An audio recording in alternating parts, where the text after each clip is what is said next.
So I made myself a promise a while back when I first started making YouTube videos that if I could avoid it, I would try to never talk about anything that had to do with feminism. The reason for that is I found that that topic is probably the only one that gets more caustically charged and completely irrational more than anti-vaxxers or anti-GMO. But this has a huge, huge aspect with science, with skepticism, and with reason, and so, you know, I'm going Viking on it. Let's do it.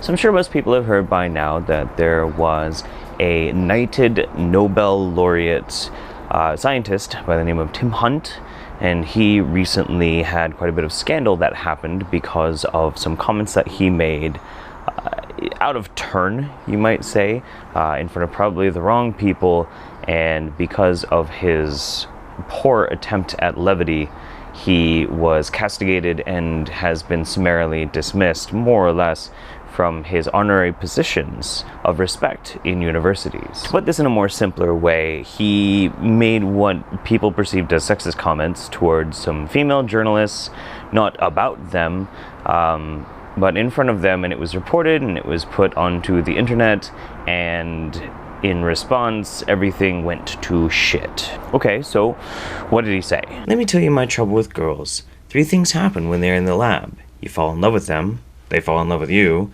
and when you criticize them, they cry. So I stated that in a very, very neutral tone, as best as I could, to be non-threatening and non-condemning, as I would assume that this man, who is well known for helping young women get ahead in their STEM fields and is known by his feminist wife to be someone who believes in equality and a very noble and sweet person, would probably have tried to read it. As others have pointed out, Tim did grow up in a very different time, a different era. He went to a school that was for boys only. There are many, many different throwbacks to the era that he was raised that are not necessarily very relevant now, or nor are they necessarily socially acceptable. So with that in mind, this is what I think most people who got upset about Tim Hunt's comments actually heard it as, through the lens of reading text on the internet in a framework that promotes offense and upset. Let me tell you my trouble with girls. 3 things happen when they're in the lab. You fall in love with them, they fall in love with you. When you criticize them, they cry. We're inundated all the time with these jocular notions of misogynistic men who are very ho ho ho blah blah blah blah blah, talking shit on women, and we're used to that.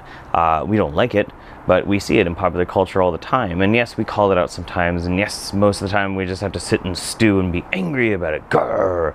But when we have something like this very small isolated situation with a guy cracking just a bad joke, it's way too easy then to take all that frustration that we have and pile it onto somebody like Tim Hunt, who by all reporting by people who know him is a nice guy, a good person who does not think poorly of women whatsoever. For instance, we can always look at my absolute favorite not scientist and how she perceived this entire situation. Nobel laureate and official Knight of the British Realm, Sir Tim Hunt, is in the news for telling a group of female scientists in Korea that girls in labs are bad news for 3 reasons. Because they fall in love with Hunt, because Hunt falls in love with them, and because they cry so much.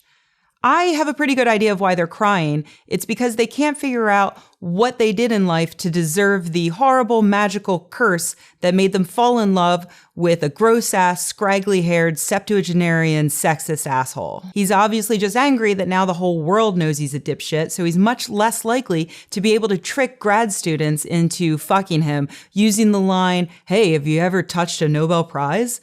How about a Nobel Prize winner?" Yes, Rebecca, because a man who has been married for many, many years and by all reporting is good and decent to not only his wife but his daughters, turns into some evil, predatory harasser whenever the lab doors get shut and he's left alone with them young female colleagues, which has never happened.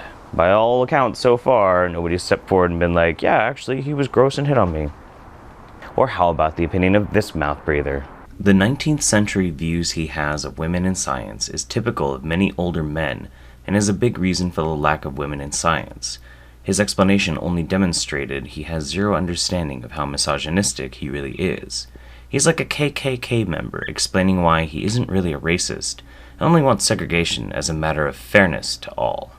Look, I get it. I understand. Sexism is real. Sexism exists in STEM. Sure, I know that. I accept it. That's fine. But I also know that it's not an absolute. Every single teacher and every single mentor who has helped to groom me for my own STEM career has been a woman, and a very, very successful woman at that.